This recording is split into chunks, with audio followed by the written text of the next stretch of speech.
to keep others from getting in and thwarting him. It used to happen fairly frequently when he went up against life. Fred's voice was too subdued for Nita's liking. "What's the catch?" "Well, it's possible to win against him, but usually someone dies of it." Nita gulped again. Somehow she had been expecting something like that. "Kit?" The elevator chimed. Once inside, Kit went back to looking through his manual. "I don't see anything," he said, sounding very worried. "There's a general information chapter on him here, but there's not much we don't know already. The only thing he's never been able to dominate was the Book of Night with Moon. He tried. That's what the Dark Book was for. He thought by linking them together, he could influence the Bright Book with it, diminish its power. But that didn't work. Finally, he was reduced to simply stealing the Bright Book and hiding it where no one could get at it. That way, no one could become a channel for its power. No one could possibly defeat him." Nita squeezed her eyes shut, not sure whether the sinking feeling in her stomach was due to her own terror or the elevator going down. "Read from it? No, I hope I never have to," Tom's voice said in her mind. "Reading it, being the vessel for all that power, I wouldn't want to. Even good can be terribly dangerous." And that was an advisory, Nita thought, miserable. There was no doubt about it. One of them might have to do what a mature wizard feared doing. Read from the book itself. "Let me do it," she said, not looking at Kit. He glanced up from the manual, stared at her. "Bull," he said, and then looked down at the manual again. "If you're going to do it, I'm going to do it." Outside the doors, another bell chimed as the elevator slowed to a stop. Kit led the way out across the black stone floor, around the corner to the entrance. The glass door let them out onto a street just like the one they had walked onto in the Snuffer's other world.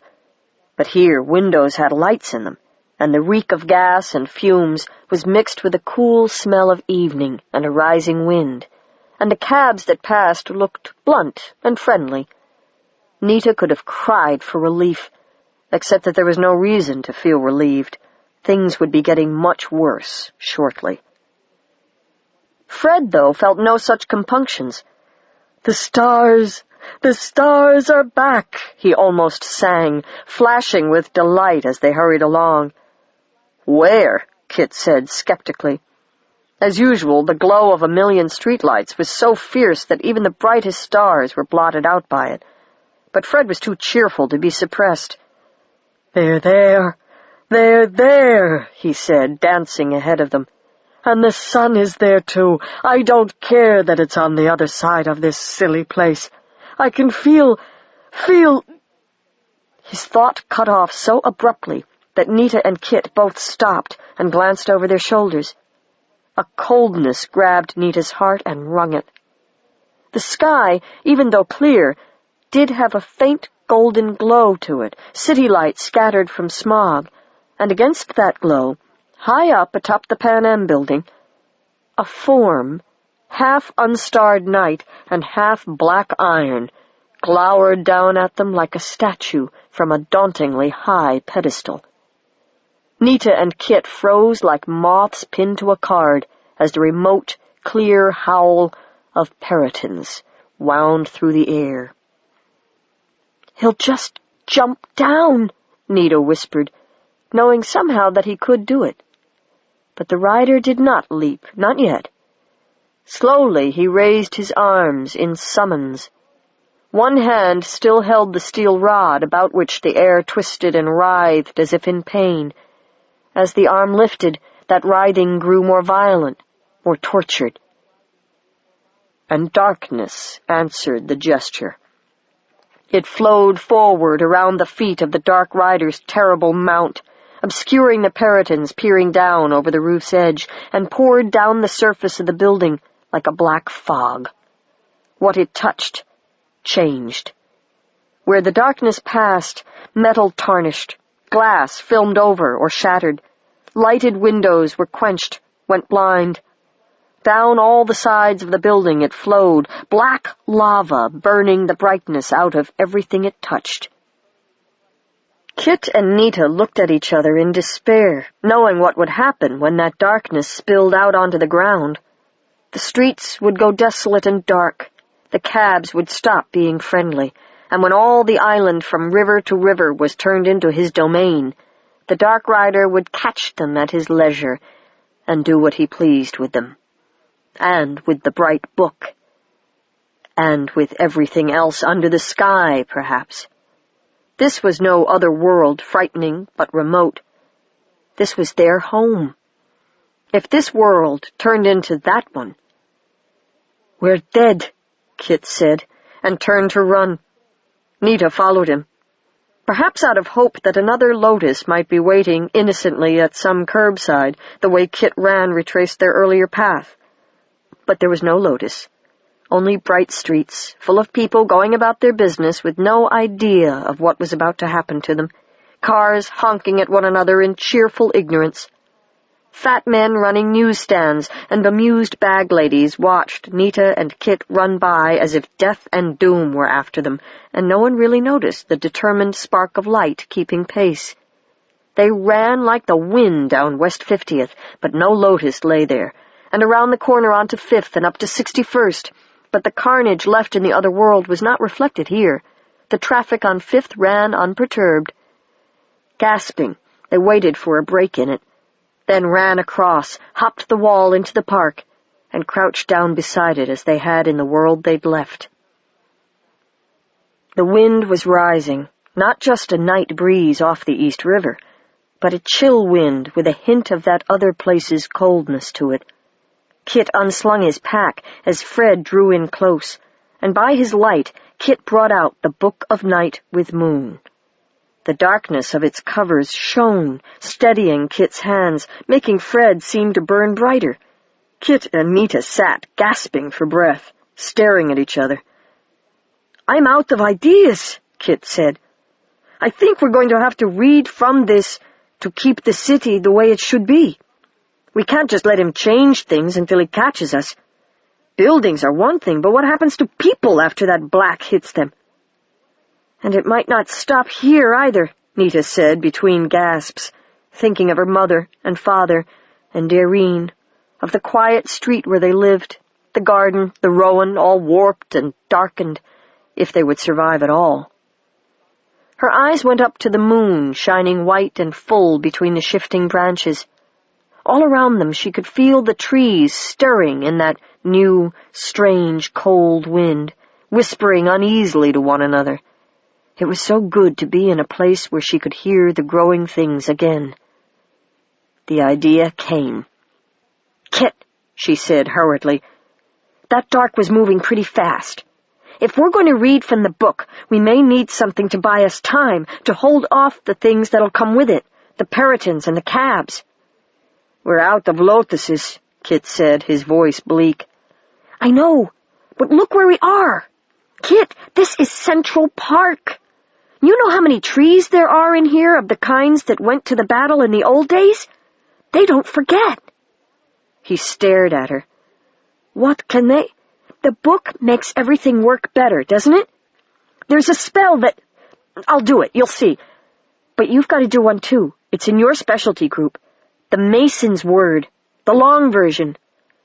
To bring stone or metal to life." He scrubbed the last tears out of his eyes and managed ever so slight and slow a smile. "There are more statues within screaming distance of this place." "Kit," Nita said, "how loud can you scream?" "Let's find out." They both started going through their manuals in panicky haste. Far away on the east side, lessened by all the buildings and distance that lay between, but still much too clear, there was a single, huge, deep-pitched clang, an immense weight of metal hitting the ground with stone-shattering force.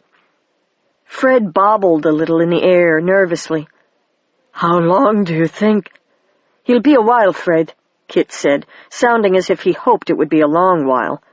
"He doesn't like to run. It's beneath his dignity.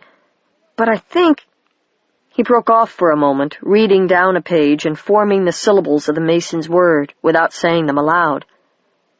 "I think we're going to have a few friends who'll do a little running for us." He stood up, and Fred followed him, staying close to light the page. "Nita, hand me the book." She passed it up to him, breaking off her own frantic reading for a moment to watch.